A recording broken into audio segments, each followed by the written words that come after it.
Hola, hoy tu psicóloga guapalista y conductista viene a hablarte de cuáles son los mecanismos que suelen mantener este problema que solemos etiquetar como TOC. Hemos hablado de que la etiqueta no explica nada, decir que tengo un TOC es no decir nada, así que vengo a explicarte en cadenas funcionales qué es lo que está pasando detrás de esta etiqueta. Primero de todo es aclarar que todas las personas del mundo, del planeta y de la existencia tenemos lo que se llaman pensamientos intrusivos. Son esos pensamientos que parecen moralmente y políticamente incorrectos, pero que tenemos todos los seres humanos del mundo. Por ejemplo, ¿y si me corto con un cuchillo el brazo? ¿Y si me atropella un coche ahora? ¿Y si quiero tener relaciones con este profesor de 70 años que tengo aquí delante? La mayoría, lo que hacemos es nos la pela.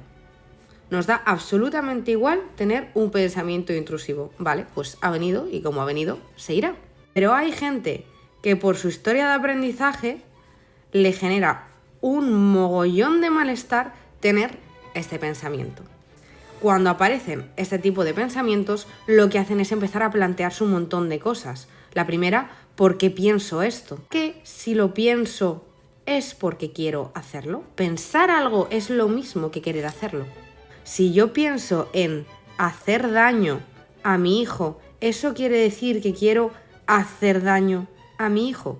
La buena noticia es que no.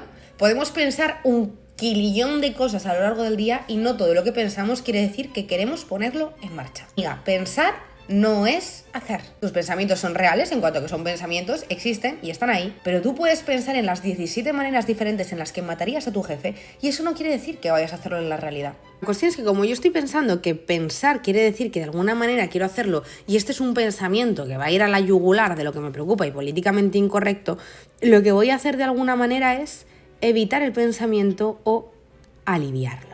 Aquí tenemos que hacer un refrescamiento de lo que son los refuerzos negativos. Acordaos que un refuerzo era aquello que implicaba un aumento de la conducta. Tenéis el vídeo de leyes de aprendizaje, ¿vale? Cuando yo hago algo y tiene como consecuencia un refuerzo, lo voy a hacer más. Negativo hace referencia a que se retira algo que es desagradable.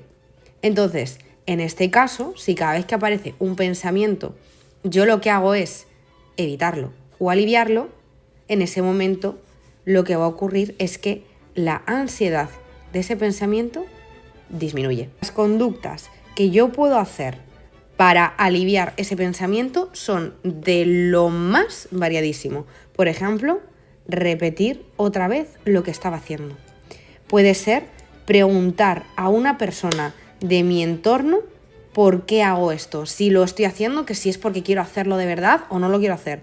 Puede ser la rumia, es decir, engancharme con el pensamiento y entrar a comprobar si es cierto, si no es cierto, por qué no es cierto y plantearme todos los ISIs posibles. La cuestión es que todas estas conductas, aunque aparentemente sean distintas, van a cumplir exactamente la misma función, que es disminuir el malestar del pensamiento a corto plazo. Cada vez que yo hago una cosa de estas, la preocupación por el pensamiento disminuye. Cada vez que pregunto a mi madre o mi pareja o a quien sea y me dice que no es verdad, que no quiero hacer esto, la preocupación disminuye. Cada vez que me planteo todas las posibilidades y todos los ISIs posibles a los que me lleva ese pensamiento y me doy cuenta de que no, que realmente no ha sido así, la preocupación disminuye. Cada vez que yo, por ejemplo, toco madera 3 veces o apago y enciendo la luz 27 veces porque es lo que mi cabeza me dice en ese momento que tengo que hacer para que el pensamiento desaparezca o para que no se cumpla, la preocupación disminuye. Acordaos que hemos dicho que los refuerzos negativos aumentan la frecuencia de una conducta por la retirada de algo desagradable. ¿Qué quiere decir? Que cada vez que yo hago una conducta de estas, el malestar a corto plazo sí va a disminuir, pero aumenta la frecuencia de estas conductas. Es decir, cuanto más me centre en aliviar este tipo de pensamientos intrusivos que me generan ansiedad, más voy a poner en marcha todo este tipo de conductas. Y a la vez, como no me estoy habituando a los pensamientos y estoy viendo que no pasa nada por hacer esto, cada vez me van a generar más preocupación y más ansiedad. Esto es el TOC, amiguetes. La etiqueta como tal ya estáis viendo que no explica nada. Parece que el TOC es un ente que manda los pensamientos y que estamos sometidos a su control, pero no, realmente va a depender que el problema se mantenga de si yo alivio todo este tipo de pensamientos con todas estas conductas o no.